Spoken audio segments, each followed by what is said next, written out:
It is day 23 now of the government shutdown, and joining us, House Speaker Mike Johnson. Mr. Speaker, welcome. It's good to have you on. Good to be with you as always, Joe. No King's Day has come and gone. Some people thought that Leader Schumer was waiting for that, to look strong for his left flank, and then something was likely to break. Are there any signs of that? We don't see it reported, but we've been told a couple times that senators are constantly talking to each other. Senators are talking to you. Senators, House people are talking to each other and to you. What can you tell us? Well, I'm one that really believed that after the Hate America rally on Saturday, that's what we called it, because it was, funded by George Soros and co-sponsored by the Communist Party of the USA and many other nefarious groups. But we really thought that after that display, that Chuck Schumer would come to his senses. Remember, he's been in Congress for 44 years, and every year until now, he has said, and he even said this year, as recently as March, that shutting the government down would cause great pain to the American people, and it could never be done, should never be done. Well, he changed his tune because he's trying to appeal to that radical leftist base in the party, because he's terrified. Because the last time he did the right thing, when he voted for this identical CR back in March, he took a lot of heat. He's unwilling to do that again because he's afraid he's going to receive a challenge from one of the Marxist leftists in New York, or maybe AOC. So that's really the sum total of it. Yesterday, Joe, we're losing heart a little bit, because yesterday, the second-ranked Democrat in the House, Whip Clark, Catherine Clark, was on an interview that you probably saw a clip of because it's gone around the world, and she said the quiet part out loud. She said, "We know that families are going to suffer because of this shutdown, but," she said, "this is one of the few leverage times we have." She admitted that they have chosen to shut the government down to use the people as leverage, and real people are being harmed because of it. Well, they believe that this Obamacare subsidy, or at least what would happen if the subsidies weren't renewed, I guess, in her view, what's happening, the lesser of two evils. No one wants the government to be shut down. She thinks it's that important for health care. And you've heard all whenever we have a Democrat on, Mr. Speaker, they spend most of the time with anecdotes about people with cancer and what's going to happen and people that are going to die and all these things. I had just an overall question for you, and then we'll get back to the government shutdown.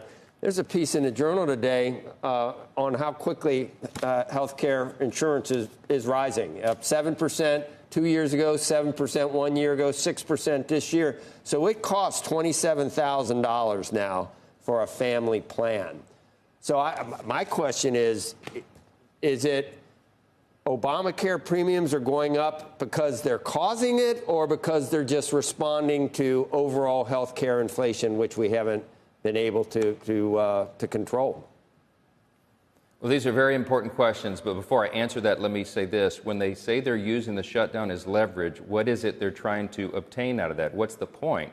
It's not the health care subsidy extension. That's a red herring. That's their talking point, distraction that they've globbed onto. They actually put on paper, Joe, what they want. They want $1.5 trillion new dollars of wasteful spending. They want to prop up leftist news organizations with the Corporation for Public Broadcasting with $500 million. They want to send billions of dollars back overseas to social programs in foreign countries. We're not doing that.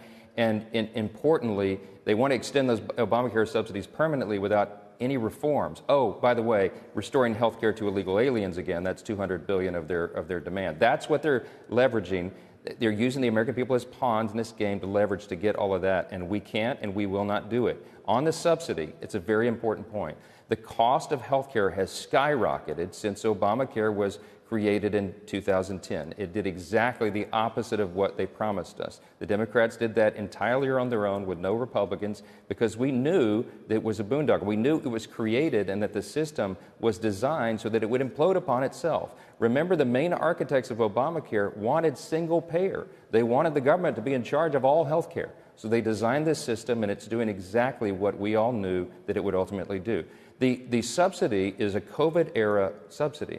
The Democrats created it themselves. They put the expiration date on it at the end of this calendar year. And why did they do that? Because they knew they could not reasonably argue or get the votes for a permanent subsidy like this. When the government subsidizes something, it means it's not working. And what we're doing here is subsidizing insurance companies. So we need massive reform before that could be extended.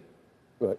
I think everybody saw New York Congressman Lawler confront Leader Jeffries with a one-year extension. And now I understand that 13 House GOP lawmakers, led by Jeff Van Drew, Jen Kiggins, did send you a letter saying we should do a one-year extension. I guess that's what they're proposing.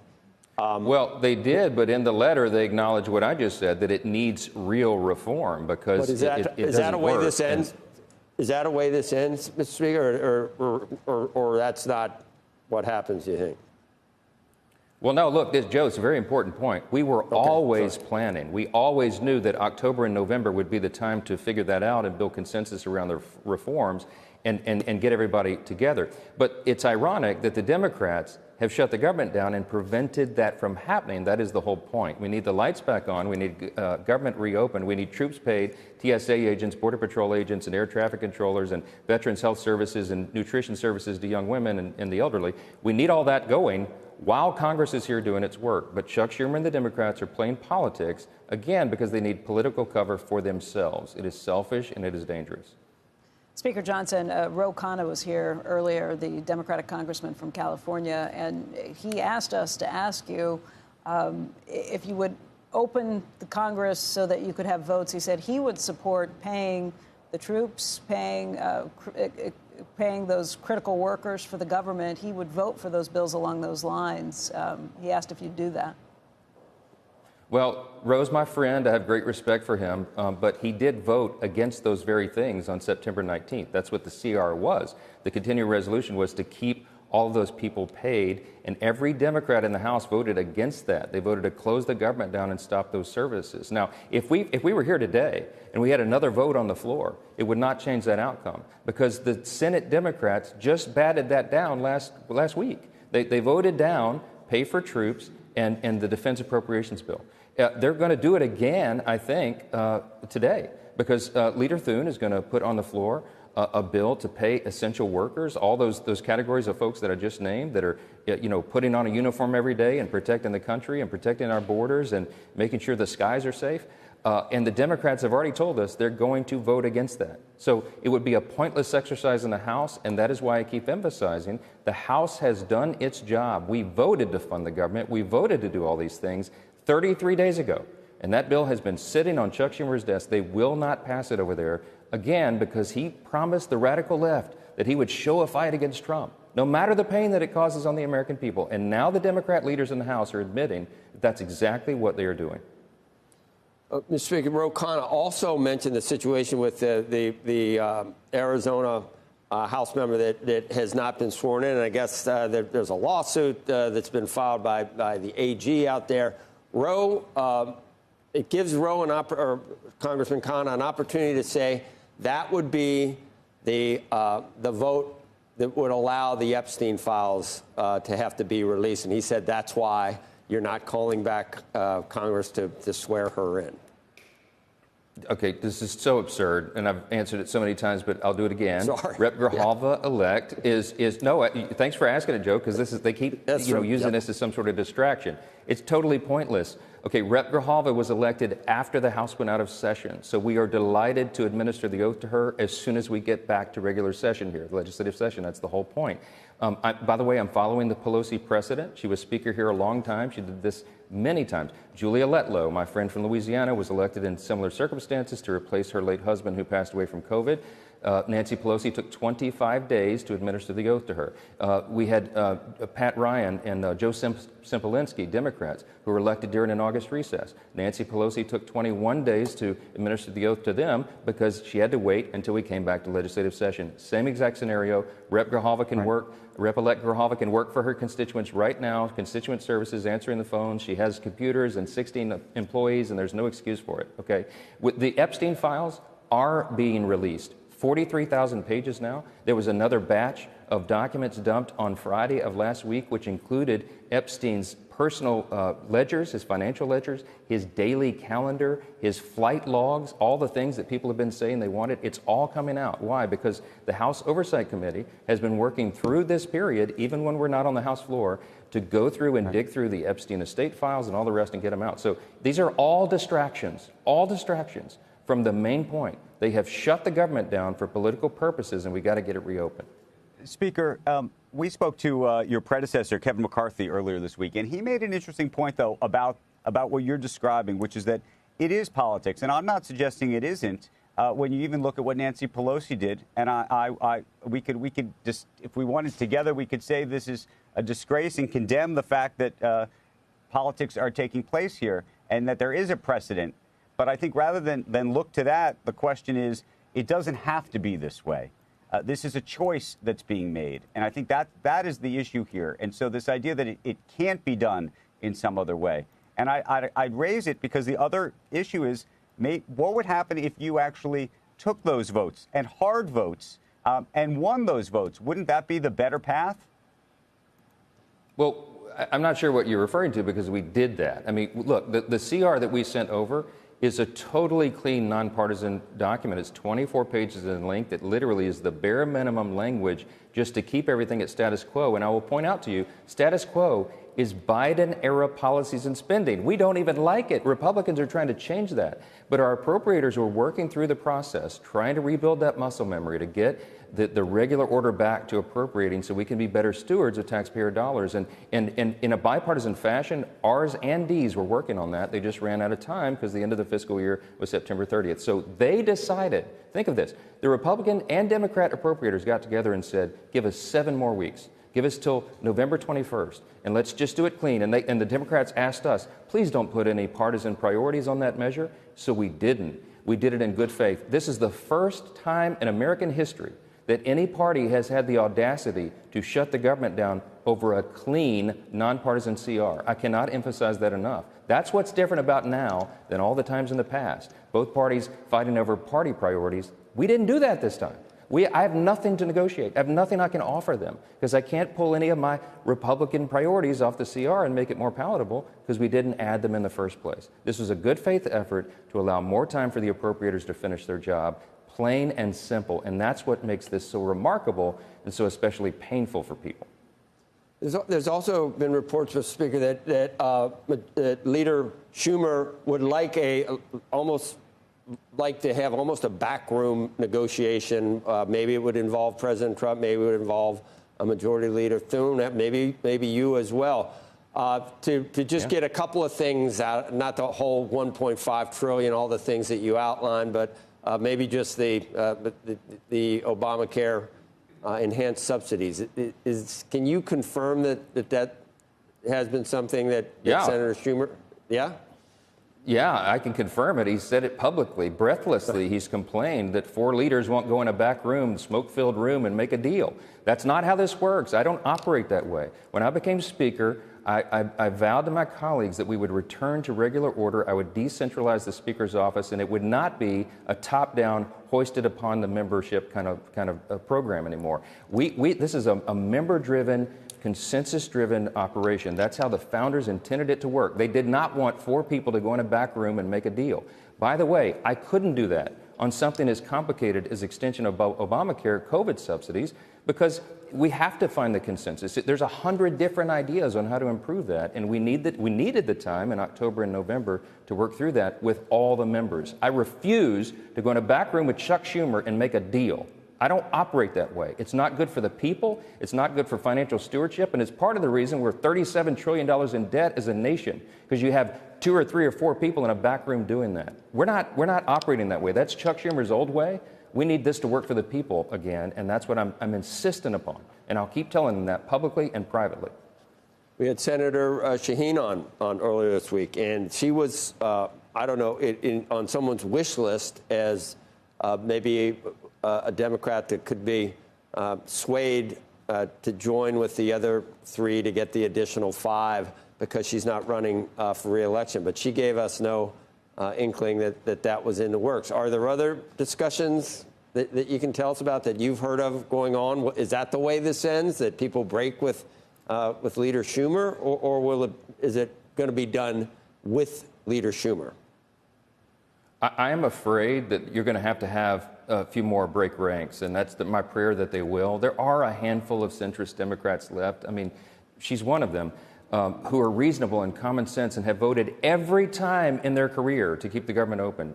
As recently, as I said, earlier this year, 13 times during the 4 years of the Biden administration, they voted on CRs, and every one of those people gave speeches on the floor and in media interviews saying how important that was to do. I do not have any hope right now that Chuck Schumer is going to do the right thing. I think it's too late. I think he's lost in that cause, because he knows that if he folds to the Marxist left, remember, Marxism is all the rage in New York City right now. You're watching the mayor's race, right? He knows he's going to get a challenge from AOC or one of the other Mamdani disciples in his race, and he will lose. He's not very popular right now, obviously, because of the way he does all this. So he knows that if he folds right now, he's going to take it on the chin. So our objective right now is to plead with some common sense Democrats who care about the country more than themselves and do the right thing, pass the nonpartisan CR so we can get the lights back on, get Congress working for the people again, and sort through all the rest of these complicated issues for the rest of the year. Okay, so we get that done eventually. Hope springs eternal.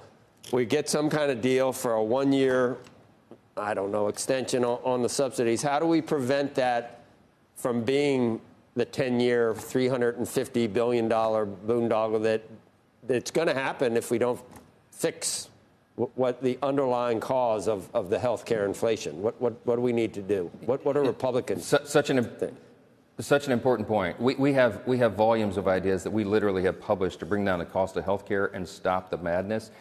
We have to build consensus around those to get it done. But I'll give you a quick example. In the big, beautiful bill, in the Working Families Tax Cut that we passed and got signed into law July 4th, we included in the House version of that bill the cost-sharing reductions model. It would have brought premiums down 12% for the average American, and it would have saved taxpayers $30 billion. You know what they did, the Senate Democrats? They took that provision out of the bill. They fought it. They got it batted down in the Byrd Rule analysis, and they kicked it out of the bill. And you know what that did instead? So now they want to extend the Obamacare subsidies. Remember, the cost-sharing reduction, just that one measure, would have brought premiums down 12%.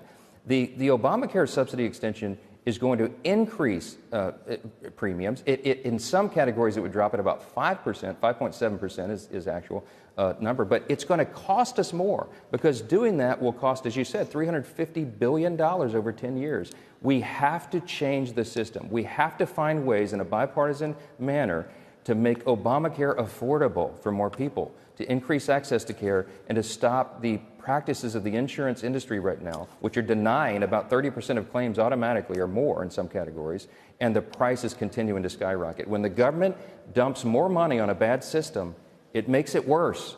And that is the reality. We have to make everybody face that, and then we got to build the consensus around the solutions. We have lots of ideas. The Republican Party is the party ready to fix that, and we're demonstrating that every day. We brought down costs in Medicaid, and we strengthened the program in the big, beautiful bill, because we got ineligible enrollees off the program, and we brought down the cost. It's going to save, the CBO says, the measures that we did in that bill on Medicaid, for example, are going to save $185 billion. So they're good ideas, Joe. We just need time to work through the consensus to do it. But we got to get the lights back on here. Again, we got to open the government so that all of that can happen. Speaker Johnson, Ro Khanna did agree with some of the things you just said. The idea that he thinks part of the problem comes from a private industry that is not paying for, premiums going up and not paying for a lot of the for the procedures that people request or that doctors request too. He mentioned that. He also said he agrees that the Republican Party has good ideas. He came up with the idea of President Trump's executive order on Big Pharma, said that he had put legislation before the House that he would like to see a vote on that would codify that executive order that the pharmaceutical companies seem to think will get struck down by the courts. Are you in favor of doing something like that? Well, look, I'll say this about Ro. He's a good man. He's a very intelligent guy, and he's always operated in good faith around here, and I appreciate that about him. And Ro and I and others can sit around the table and, like I said, in a bipartisan manner and work through some of these things. And they're good ideas on the table, but we got to have everybody here doing that. And we're not going to allow Chuck Schumer to hold the American people hostage so they can get $1.5 trillion new dollars in spending. Remember, don't get lost in that. That's what they filed in the record. That's what they are demanding in exchange for opening the government, and they know we can't do that. So it's time to come to their senses and stop the nonsense. Stop using the people as leverage, as Democrat Whip Clark acknowledged yesterday. All right, we know you got to run, Mr. Speaker. Once again, thanks for all your time this morning.